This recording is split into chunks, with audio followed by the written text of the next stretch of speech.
Hello friends, আশা করি সবাই খুব ভালো আছেন। আজ আপনাদের জন্য নিয়ে এলাম একটা নতুন রেসিপি। আজকে তৈরি করব মুচমুচে ডিমের চপ। আর এই ডিমের চপ তৈরি করতে কি কি উপকরণ লাগে তা সবই জানতে পারবেন আজকের এই ভিডিওটিতে। তাই স্কিপ না করে সম্পূর্ণ ভিডিওটি দেখুন এবং চ্যানেলে নতুন হলে চ্যানেলটিকে সাবস্ক্রাইব করে পাশে থাকুন। তাহলে দেখে নেওয়া যাক আজকের রেসিপি। এইখানে আমি 4টে চপ তৈরি করব, তার জন্য আমি 2টো ডিম নিয়েছি আর নিয়েছি আলুগুলো আমি এইখানে ছোট ছোট করে কেটে নিয়েছি, তাহলে তাড়াতাড়ি সেদ্ধ হয়ে যাবে। আর দিয়ে দেব সামান্য লবণ এবং একটা ঢাকা দিয়ে ডিমগুলো সেদ্ধ করে নেব। ডিমগুলো সিদ্ধ হয়ে গেলে এখানে আমি খোসা সরিয়ে ডিমগুলো ছিলে নিয়েছি এবং চাকু দিয়ে দুভাগ করে কেটে নেব। কাটা হয়ে গেলে এইখানে আমি ডিমের উপরে দিয়ে দিব লবণ, হলুদ গুঁড়ো, জিরে গুঁড়ো ও গরম মশলা গুঁড়ো। এবারে ডিমগুলো ভালোভাবে হাত দিয়ে আমি এইভাবে মেখে নেব যাতে ডিমের গায়ে লবণ হলুদ লেগে যায়।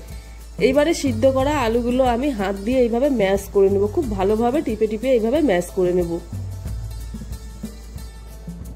আলুগুলো ভালোভাবে ম্যাশ করে নেব যাতে দানা দানা না থাকে। তারপরে এইখানে আমি প্যানের মধ্যে সরষের তেল দিয়ে দেব।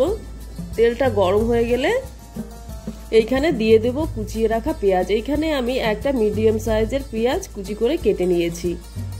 এবারে পেঁয়াজটা একটু লাল করে ভেজে নেব। পেঁয়াজটা লাল লাল ভাজা হয়ে গেলে এইখানে আমি দিয়ে দেব 1 চামচ আদা ও রসুন বাটা। আদা রসুন বাটাটা একটু আমি কিছুক্ষণ কষিয়ে নেব যাতে কাঁচা গন্ধটা চলে যায়। তারপরে এখানে ম্যাশ করা আলু দিয়ে দেব এবং ভালোভাবে আলুটা আমি কষিয়ে নেব যাতে আলুর মধ্যে কোনো জল ভাব না থাকে। তারপরে এইখানে আমি দিয়ে দেব স্বাদ অনুযায়ী লবণ এবং হলুদ গুঁড়ো, লঙ্কা গুঁড়ো, ধনে গুঁড়ো, জিরে গুঁড়ো আর ধনে পাতা কুচি। এইখানে ধনে পাতাটা দিলে ফ্লেভারটা বেশ ভালো আসে এবং খেতেও ভালো লাগে। তারপরে এইখানে আমি দিয়ে দেব ভাজা মশলা। এই ভাজা মশলাটা দিলে খুব ভালো একটা গন্ধ বের হয় এবং খেতেও বেশ টেস্টি লাগে। আলুটাকে নাড়িয়ে চাড়িয়ে ভালোভাবে খুব ড্রাই করে নেব। তারপরে একটা প্লেটে নামিয়ে নেব। প্লেটে নামানোর পরে একটু চারিদিকে ছড়িয়ে দেব যাতে ঠান্ডা হয়ে যায়।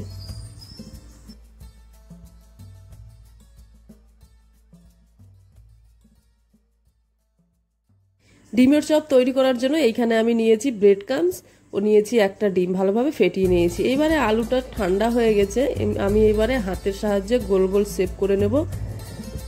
তারপরে তালুতে রেখে ভালোভাবে চাপ দিয়ে একটু বড় আকার করে নেব। তারপরে সেদ্ধ ডিমটা দিয়ে ভালোভাবে মুড়ে নেব। মুড়ে নিয়ে হাতের সাহায্যে চপের আকার করে নেব। চপগুলোকে আমি এইভাবে ডিমের আকারেই করে নেব এবং এইভাবে ঠিক বাকি চপগুলোও করে নেব।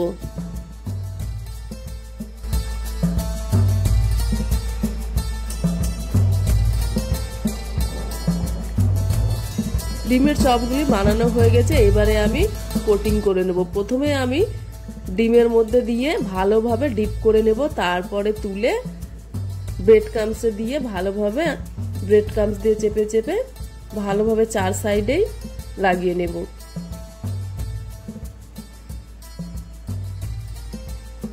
ডিমের চপগুলি ক্রিপসি করার জন্য আমি এইখানে আবারও ডবল কোটিং করে নেব। প্রথমে ডিমের মধ্যে দিয়ে দেব, ভালোভাবে ডুবিয়ে নিয়ে তারপরে আবার ব্রেড ক্রাম্বসের মধ্যে ভালোভাবে মিশিয়ে এপিট ওপিট চারদিকে ভালোভাবে লাগিয়ে নেব।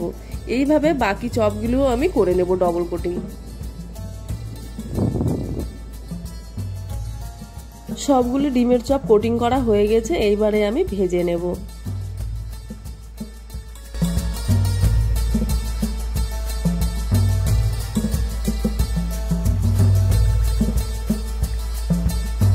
কড়াইতে সাদা তেল দিয়ে তেলটা খুব ভালোভাবে গরম করে নেব। তারপরে এখানে আমি এক এক করে চপগুলো ছেড়ে দেব।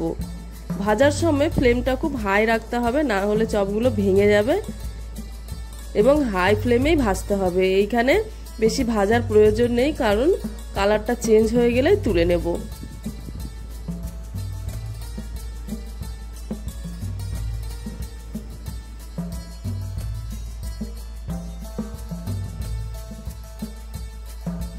চপগুলির উপর সাইডেও এইভাবে আমি তেল ছড়িয়ে দেব, যাতে উপর সাইডটাও ভাজা হয়ে যায়। এইভাবে এক পিঠ ভাজা হয়ে গেলে উল্টিয়ে আরেক পিঠ ভালোভাবে লাল করে ভেজে নেব। চপগুলি 2 থেকে 3 মিনিট ভাজলেই হয়ে যাবে। তারপরে ভাজা হয়ে গেলে আমি চপগুলোকে তেল থেকে ছেঁকে তুলে নেব।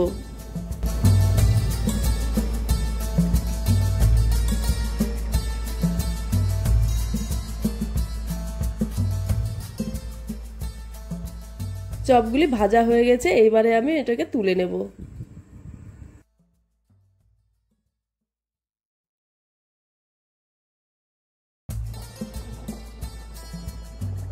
আমি একটা চাকু দিয়ে এইভাবে চপটা মাঝখান থেকে কেটে দেখাচ্ছি, দেখে নিন কেমন হয়েছে। বাইরেটা খুব ক্রিপসি হয়েছে। আপনারাও বাড়িতে এইভাবে খুব সহজেই ডিমের চপ তৈরি করে খেতে পারবেন। আর আমার এই ভিডিওটি আজকের যদি ভালো লেগে থাকে তাহলে অবশ্যই লাইক করবেন এবং কমেন্ট করে জানাবেন। চ্যানেলে নতুন হলে চ্যানেলটিকে সাবস্ক্রাইব করে পাশে থাকবেন। দেখা হবে আবার অন্য কোনো রেসিপির সঙ্গে। ভালো থাকবেন, সুস্থ থাকবেন।